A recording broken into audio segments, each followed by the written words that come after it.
দেখুন, সন্দীপ ঘোষ অ্যারেস্ট হয়েছে দুর্নীতির অভিযোগে। তো তদন্তে যা হবার হোক, যদি দুর্নীতির অভিযোগে সারবত্তা থাকে উচ্ছন্নে যাক, এ নিয়ে কোনো বক্তব্য নেই।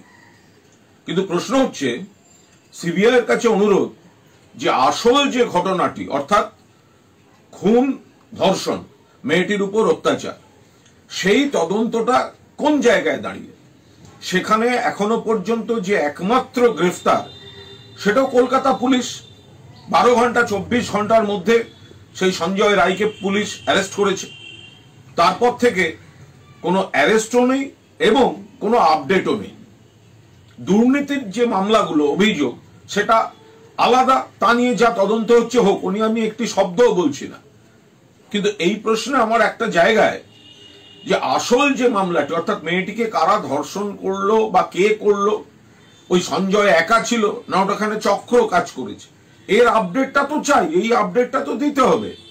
যত দেরি, জাস্টিস যত ডিলেড তত ডিনাইড, আর যত ডিলেড তত যাদের মনে আবেগে আঘাত লাগছে তাদের ন্যায্য প্রতিবাদ, আবার পাশাপাশি কিছু মহলের, বিরোধী রাজনৈতিক দলগুলোর গুজব এবং কুরাজনীতি।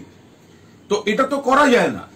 ফলে তদন্ত, দুর্নীতি যেটা চলছে চলুক, আমি আবার বলছি সারবত্তা থাকলে উচ্ছন্নে যাক, কিন্তু আসল যেটা ধর্ষণ এবং খুন, যার অভিযুক্তকে কলকাতা পুলিশ অ্যারেস্ট করে রেখেছে, সেই মামলার আপডেট অবিলম্বে সিবিআই কে দিতে হবে।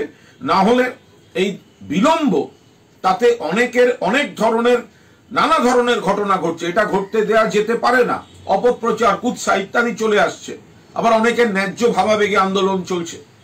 আমরা পরিষ্কার সেই জন্য সিবিআই কে বলতে চাই, এটা যেন, এই গ্রেপ্তারি যেন নজর ঘোরানোর গ্রেপ্তারি না হয়, এই গ্রেপ্তারি যেন নাকের বদলে নরুন না হয়। এই গ্রেফতারির পাশাপাশি আসল ঘটনার আপডেট আপনারা অবিলম্বে জানান।